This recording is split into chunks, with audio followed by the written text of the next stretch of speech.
Putin के भारत दौरे से टेंशन में कौन है? तो हमारे दो पड़ोसी मुल्क हैं, चीन पाकिस्तान। रक्षा समझौतों पर रहेगी चीन पाक की पैनी नजर। रूस भारत डिफेंस डील के विरोध में चीन। पुतिन का भारत दौरा बना पाक मीडिया में बहस का मुद्दा। डिफेंस डील पर पाकिस्तान में भी खलबली है। तो डिफेंस डील को लेकर चिंताएं बढ़ी हुई हैं चीन और पाकिस्तान की। हमारे साथ हमारे तमाम मेहमान भी बने हुए हैं। रामेश्वर सिंह के पास चलूंगा, काफी देर से उनके पास हम नहीं आ पाए हैं, माफी चाहेंगे उसके लिए। मॉस्को की अगर जब हम बात करते हैं भारत के संदर्भ में और खासकर इस जो 2+2 की बैठक चल रही है, उसके बाद जो प्रधानमंत्री और राष्ट्रपति की मुलाकात होगी, डिफेंस डील तो सेंटर में है।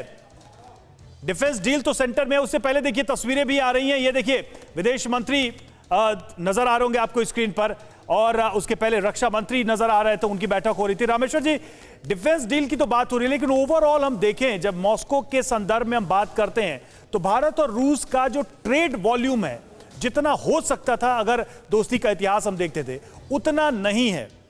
क्या ये बातें भी आ सकती हैं टेबल पर, और क्या इसको बढ़ाने की भी बात होगी? क्योंकि सिर्फ डिफेंस डील की बात नहीं है, एक ओवरऑल ट्रेड वॉल्यूम की बात करें, भारत और रूस के संबंधों के अनुपात में वो वॉल्यूम उतना बड़ा क्यों नहीं है? ये बहुत बड़ी विडंबना है। अगर आप देखें, आज काफी 20 साल से अगर आप देख रहे हैं तो केवल डिफेंस पर ज्यादा जोर दिया जा रहा है। अगर आप देखें, हमारे ट्रेड पर काफी असर पड़ रहा है। फिर भी जो भी यहाँ पर जो भी राजदूत आए हैं, जो भी हमारे यहाँ की पॉलिसीज हैं, हम लोग लगातार ट्राई हो रहा है कैसे अपनी जो है यहाँ के नॉन डिफेंस बिजनेस को ज्यादा बढ़ाई जाए, कोशिश की जा रही है। लेकिन वो पता नहीं क्यों, कैसे, क्या हो रहा है कि नहीं, वो बढ़ नहीं पा रही हैं। तो वो या तो इनके लॉ में कोई प्रॉब्लम है या वो है, लेकिन कोई बड़ी कंपनियां जो हैं, अगर आप देखें, वो इन्वेस्ट या रूस में नहीं आना चाहती हैं और न आ रही हैं। कुछ ऑयल कंपनी कुछ को छोड़ करके और फार्मा सेक्टर, इसके अलावा यहाँ पर कोई बड़ी कंपनियां नहीं आ पा रही हैं। और आज जो हम देख रहे हैं 20 और 30 साल से ये लगातार वो चलता चला आ रहा है। तो ये इसकी जरूरत है। मेरे ख्याल से इस पर जरूर बात होगी, क्योंकि रूस भी चाहता है हमारे व्यापार बढ़ें, केवल डिफेंस पर हम ना आधारित रहें। तो मेरे ख्याल से इस पर जरूर बात होगी। ठीक है, प्रसून शर्मा जी हमारे साथ मौजूद हैं। प्रसून शर्मा जी, लेकिन ये जो असमंजस कई मौकों पर नजर आता है, अगर हम अमेरिका से रिश्ते मजबूत करते हुए दिखते हैं तो रशिया को चिंता होने लगती है, रशिया के करीब जाते हैं तो अमेरिका बिफरता है। अब S-400 डील का जहां तक मसला हो, देखिए क्या क्या बातें कह दी गई अमेरिका की तरफ से, तमाम बेवजह के प्रतिबंध लागू हो जाएंगे, ये धमकी भी दे दी गई। लेकिन उन सबको दरकिनार करते हुए आगे हम बढ़ रहे हैं। ये कंफ्यूजन कैसे दूर किया जाए ताकि दुनिया की तमाम महाशक्तियां आतंकवाद समेत तमाम बड़े मुद्दों पर वैश्विक मंचों पर एक नजर आए?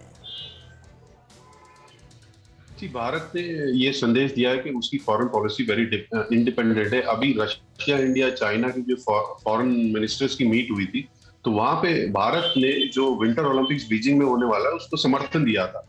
तो उसके बाद ग्लोबल टाइम्स में ये डिस्कशन हुआ था कि भारत पूरी तरह यूएस के इन्फ्लुएंस में नहीं है, जबकि यूएस में डिस्कशन चल रहा है कि उसको बैन किया जाए। दूसरा, इसमें मल्टी लेवल मैसेजिंग भी है।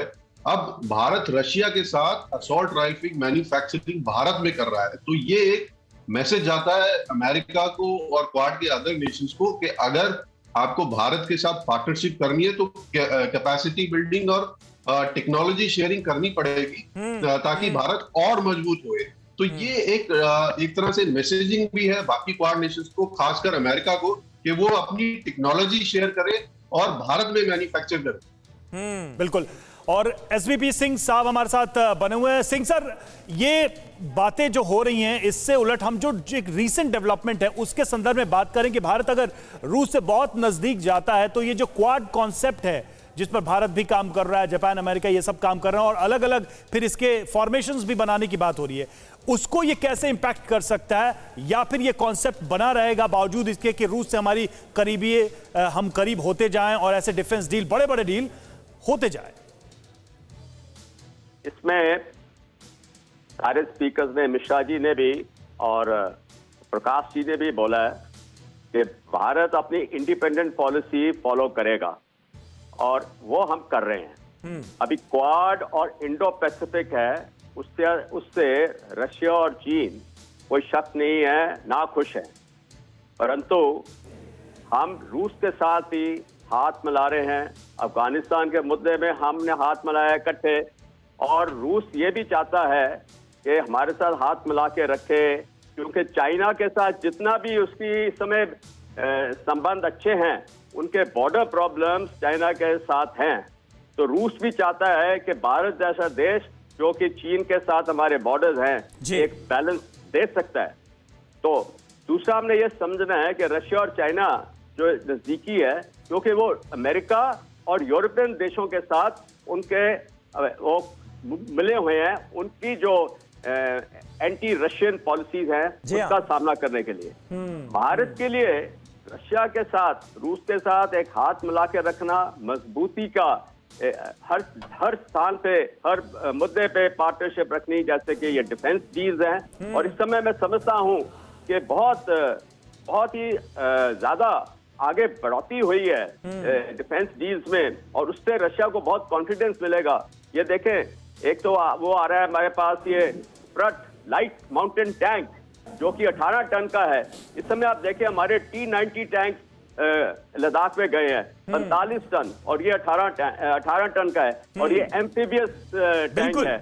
अच्छा, एसपीपी साहब, मुझे लगता है आपको एक चीज ये भी क्लियर करनी चाहिए हमारे दर्शकों को के लिए, क्योंकि जब हम ये कहते हैं कि रशिया से AK-203 जो है वो आएगी, S-400 डिफेंस सिस्टम आ रहा है, तो पहला परसेप्शन ये जाता है कि देखिए आत्मनिर्भर भारत की हम एक तरफ बात कर रहे हैं, डिफेंस सेक्टर में आत्मनिर्भर बनाएंगे, और दूसरी तरफ रशिया से हम AK-203 ले रहे हैं।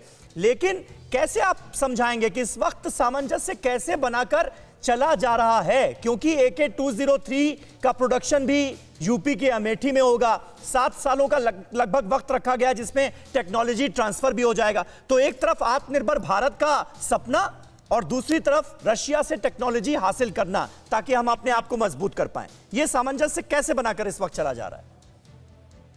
ये ऐसे समय है क्योंकि हमारे को अभी जो है ना, चीन और पाकिस्तान से जो खतरा है, खास करके चीन से, वो भी हमारा नंबर 1 थ्रेट है। तो उसको हमने अपनी जितनी भी काबिलियत है, डिफेंस कैपेसिटी को बढ़ाने के लिए हमें इस समय अगर कुछ बाहर से लाना है तो लेके आना पड़ेगा। और ये जो आप AK-203 का कर रहे हैं, ये मैं समझता हूँ बहुत अच्छी बात है, क्योंकि 7.5 लाख बिल्कुल कुल मिलाकर बात यह है कि भारत के अपने हितों के लिए जो सही फैसले होंगे, जो सर्वोत्तम फैसले होंगे, वो लेने ही होंगे, उस पर ही फोकस रखना होगा। बहुत बहुत शुक्रिया आप सभी मेहमानों का हमसे जुड़ने के लिए और इस खास चर्चा में शामिल होने के लिए। अड़ी सोमवार से शुक्रवार शाम 6 बजे सिर्फ TV9 भारतवर्ष पर।